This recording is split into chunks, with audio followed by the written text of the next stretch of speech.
If Gina would just leave, I could live here comfortably to my heart's content, without changing her expression. Kate hurled sharp words at me. I felt indignation towards Kate, who was pressuring me to leave quickly as I lived with my parents. However, Kate would later find herself in an unexpected predicament as a result of her actions. My name is Gina. I'm 36 years old. Almost all my friends have families, and I'm the only one who's still single. I consider marriage if possible, but I'm satisfied with my fulfilling daily life, so I don't see much value in it. I work as a web designer, a job I can do from home. I live with my parents, but for certain reasons, my room is more spacious than theirs. It's to display my collection of glass crafts, a hobby of mine. I've collected glass crafts from around the world and keep them in special display cases in my room. They vary in size and have unique characteristics depending on the country of production. I'm especially fond of a Nordic-made glass bird, whose wing colors change when reflected in the light. These items are all unique or have become more expensive due to importation. I enjoy my single life, and the amount I've spent on this collection is immeasurable. My job as a web designer is challenging, creating designs from scratch to meet client demands. I've worked hard in this job to obtain the glass craft items I'm attached to. My parents have never dismissed this hobby of mine. Instead, they've supported me kindly. My aging parents say having Gina by our side is enough, welcoming my stay at the family home. I have an older brother who's 3 years my senior. He married a few years ago and moved out, but his apartment with his wife, Kate, isn't far from here. Therefore, Kate and my brother frequently visit our parents' home. Kate has always been calm and quiet since marrying, and I never doubted she must be a good person since my brother chose her. But later, as she began to visit more often, I started to harbor suspicions about her behavior. When I was watching TV in the living room, Kate visited and whispered, "You have the time and leisure to watch TV without working."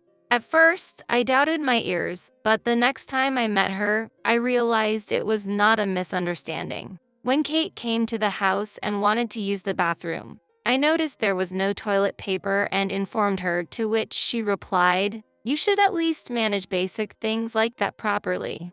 It wasn't a big issue, but such small sarcasms can accumulate into a larger problem. It seemed Kate was not only sarcastic towards me but also towards my parents. After Kate's visits, it was usual for my parents to be noticeably angry.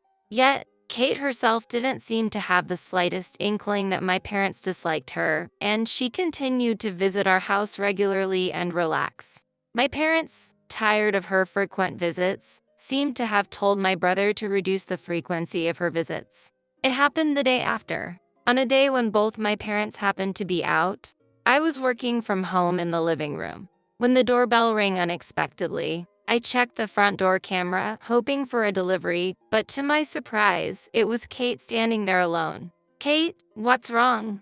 I asked through the intercom. She answered, "Your in-laws told me to wait inside the house."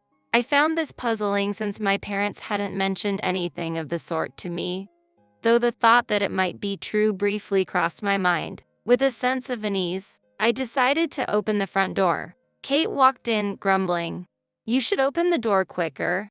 How long do you expect me to wait outside?" And before I could stop her, she proceeded to the back of the house and swiftly entered the room next to the living room. "Kate, what are you doing?" I hurried after her. Seeing my surprised face, Kate looked puzzled. "What am I doing?" "I'm just looking at something unusual," she replied confidently. Despite my unease, I challenged her, "But isn't it rude to enter someone's room without permission?" Kate responded without changing her expression. "Your mother-in-law said, 'Come over anytime.'" I felt like we were having a completely incomprehensible conversation. I remember when Kate first joined the family. My parents welcomed her and doted on her as the new bride, and my mother casually said, "Come over anytime." But could it be that she wasn't aware of what my parents had conveyed to my brother just yesterday? I asked Kate out of curiosity, "Didn't you hear anything from my brother yesterday?" "Yes, he told me, 'Don't come over too much because it bothers your in-laws.' But he wouldn't say that, right? She replied nonchalantly. I was at a loss for words at her response. Despite the prior notice from my brother, Kate had come to our house today. As we talked, it became clear that her claim about my parents asking her to wait inside was also false. If I didn't say that, you wouldn't open the door, would you? She stated bluntly, and I let out a big sigh. Kate, please don't visit so frequently from now on. I'll explain it clearly to my brother, I said while pushing her curious gaze towards the entrance. She kept asking, why? What's the reason? But I didn't have the energy to explain. After sending Kate outside, I said, I have other things to do today, so please go back home and close the door. The intercom continued to ring for a while, and there were knocks on the door, but they eventually stopped when I ignored them. After ensuring that Kate had left, I sighed deeply again. It was an unprecedentedly unpleasant event. Since it was my room that was invaded, I checked to make sure nothing had been tampered with before I could finally return to my work. When my parents and brother came home, I reported the day's incident, and my brother turned pale and apologized, while my parents couldn't hide their angry expressions. Perhaps scolded by my brother, Kate did not visit the house for a month. It was on a day when I finally felt relieved. My parents were out, and I was engrossed in my work. When I took a break after finishing a task, feeling tired, I headed to the kitchen to prepare some iced tea and snacks. Suddenly, I felt someone's presence behind me. I turned around and, unbelievably, Kate was there. Kate, I called out, and she grimaced for a moment before approaching me. Here you are again, Gina, she said. The words seemed to carry a nuance of it would have been better if you weren't here. However, there was something I needed to ask Kate. Kate, how were you able to come in here? I demanded to know. I was sure I had locked the front door properly. I had no recollection of the doorbell ringing, nor should the door have been left unlocked. Kate, showing me a brand new key in her hand, said, I made a copy of it. I borrowed one from your mother-in-law before. You made a copy on your own. I couldn't hide my surprise. The fact that she had duplicated the key after borrowing it from my mother meant that she could have used it to enter the house multiple times before. As I reacted, Kate narrowed her eyes and asked, putting that aside, Gina, when will you leave this house? I didn't grasp her intent and threw the question back at her. What do you mean by leaving this house?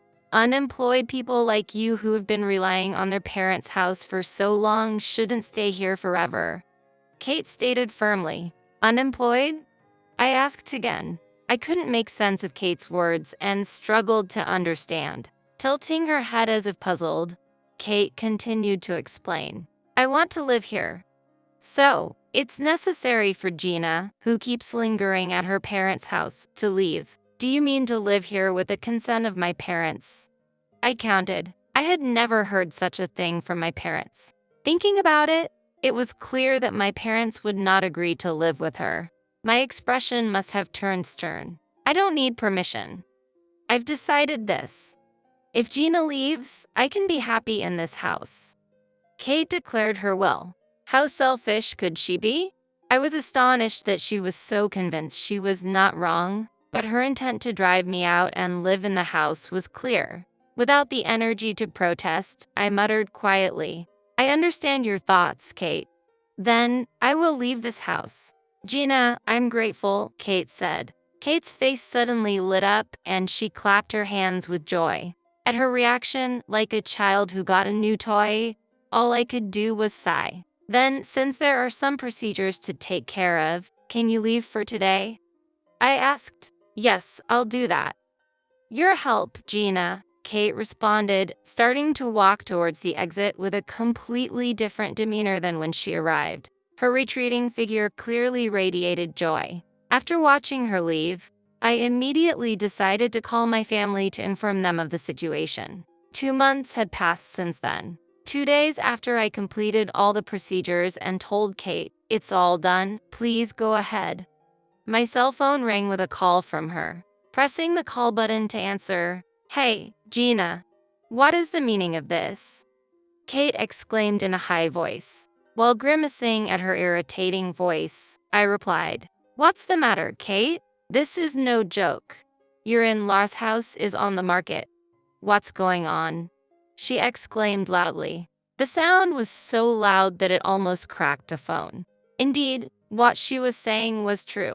The house where our family had lived was now for sale. It had been in my name originally, so I had put it up for sale when I decided to move out. Kate seems to misunderstand that I'm not working, but in reality, I run a web design company and make about $1 million a year. If you want to live in a house, you can buy that one and then you can live there, I suggested. I don't have that kind of money.